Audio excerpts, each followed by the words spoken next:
have you ever felt the frustration that you have a rook and they have a pawn, but they escape with a draw?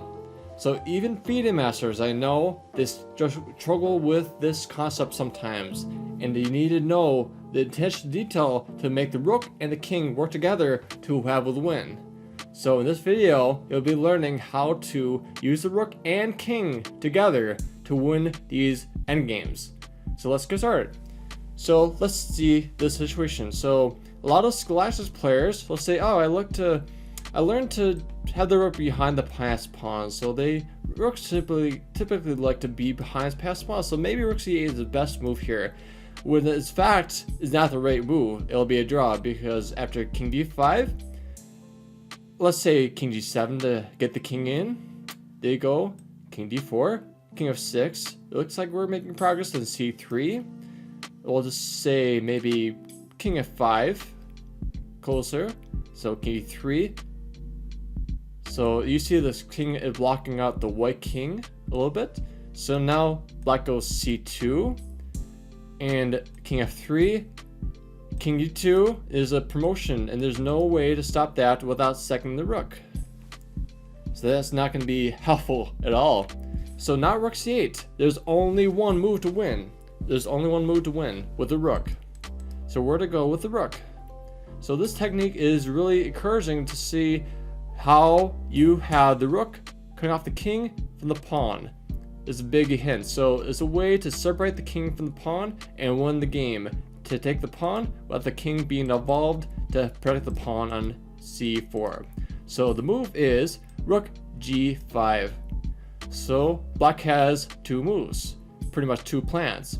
So let's say I want to just push the passed pawns. Passed pawn must be pushed. But now there's a problem for them.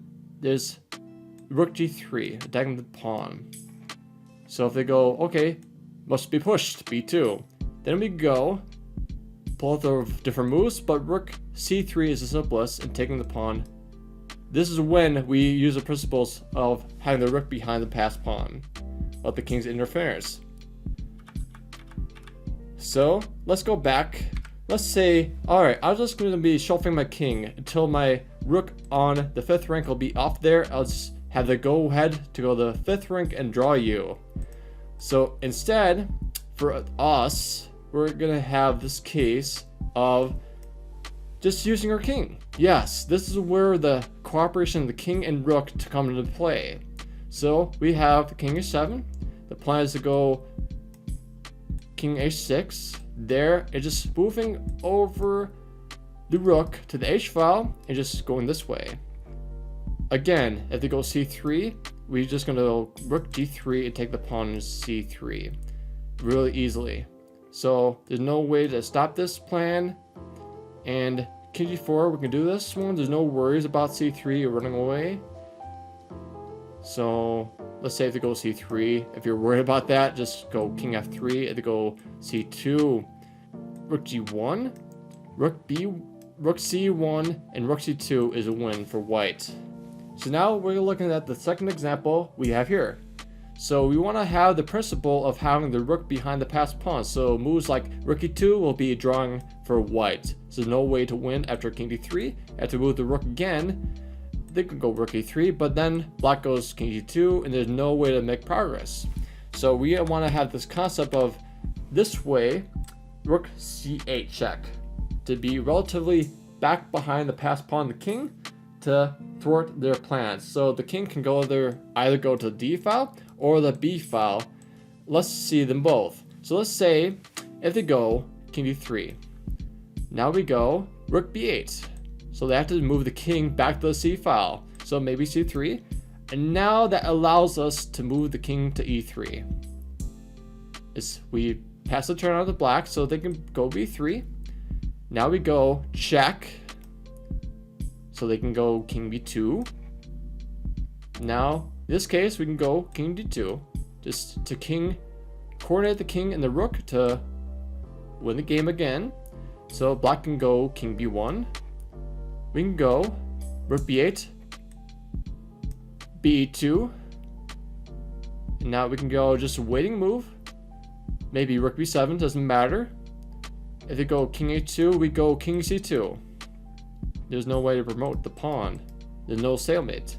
So going back here, let's say if they go the b file initially, so b2, king b2. Now we go king e3, the same thing again. b3, now we go king d2, the same exact thing. So the same plans.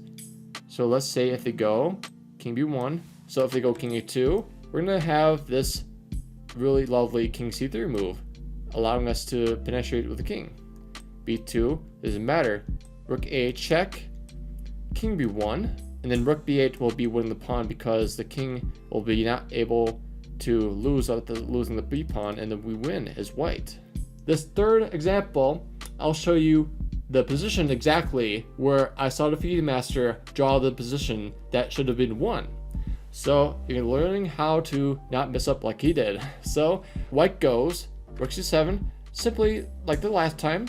They go king b3, we go king d7, b4, king d6, king a2, king c5. So it's important to do king c5. If you go there, they're going to be doing king b2, and there's probably going to have to be rook c7 again, so that's not productive anyways, because if you do something else like advance the king, like king c5 again, there's a draw, king c3. It's very upsetting to just draw this and where you should have won, so there's no progress to be made. So let's see, just have a guess what to do. So maybe rook a7 to try to check him.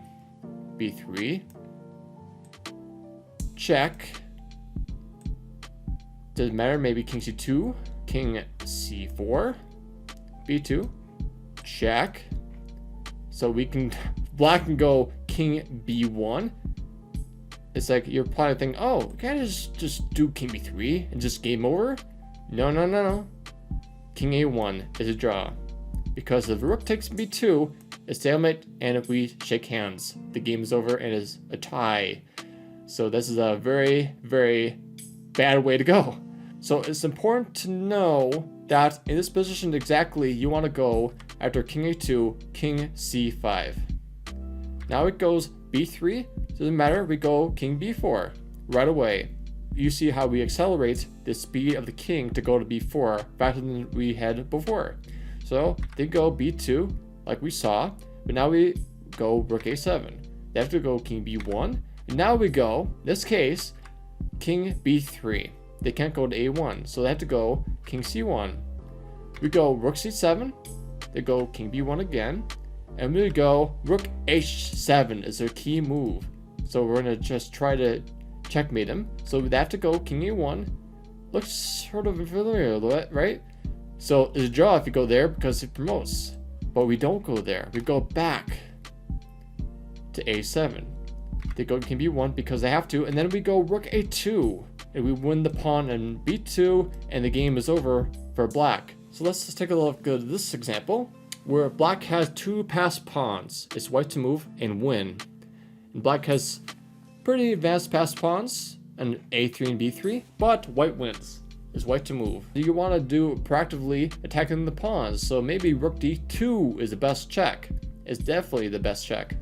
So now, this tough decision to make. So if they go king h3, looks natural, but this will be a fork of the pawn and b3 and the king. So they can't do that. So let's say if they go king g1. Now we go king f3. It's important to do king f3. Other moves loses. So let's say king g3 instead. It's actually a loss for white. So this is the part that we had to be careful. So check king e2, and this black is winning.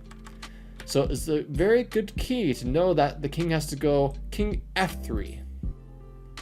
So they can move the pawn, but if they go, for example, king h1, we go king g3, and there's no way to stop this checkmate in d1.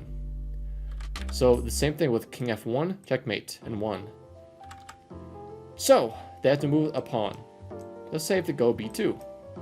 So if they go b2, we go rook d1 check, king h2 is forced, and we go rook b1. So they have to move the a2 pawn because they go king h3, boop, rook h1 is checkmate, and we win.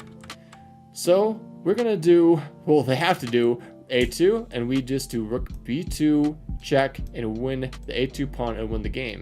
So this final example is a true commitment to have the king and rook win this endgame. So the rook by itself will have no chance to win as white. So it's white to move and win. So you can take a moment to think about it, and what to do is white. So you obviously have to move the king to help the king and the rook win the game.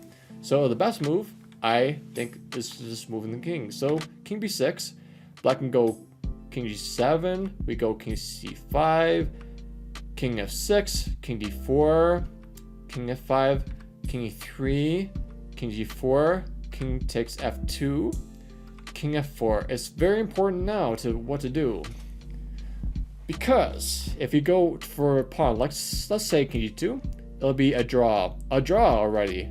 And you probably think, what? Why is it a draw? It is because they have a really sneaky move. Queen promotion right now in h1 as a draw. So let's say the take with the king would be just king f3, and it's king e2 and just promotes. Let's say if they take the rook, and again they go king e3, and there's no way to just have this king be involved, so it's be all to the rook to defend against the king and pawn. It'll be a draw. It'll be bad. So the same thing will be for king e2. So king e2, then we can go as black, queen d1 check. We promote the d pawn. So take the rook with the rook, and king g3 draws the game. There's no way to win as white. The same pattern that we saw before. So in conclusion, we want to do a rook move. Which rook move wins for white, you ask? So there's a very specific rook move that makes all the difference in the world. That is rook f1, which for the king to make a move for black. So let's say if they go king g4. Now we go king g2, the same file as the black king. So now it's safe to take this pawn. There's no way to just have tempos to go to f file because the rook is cutting off. So the same thing can be said for king e4. Then we go king e2. You see how we line up? Then go nowhere. So the rook is cutting off the king for the cut off the king for the h pawn. So the king cannot be involved to this promotion of the h pawn. So the king d2 will be played after king d4, king d2, and it'll be the game is over after king rook h1, rook h2, and the game is a win.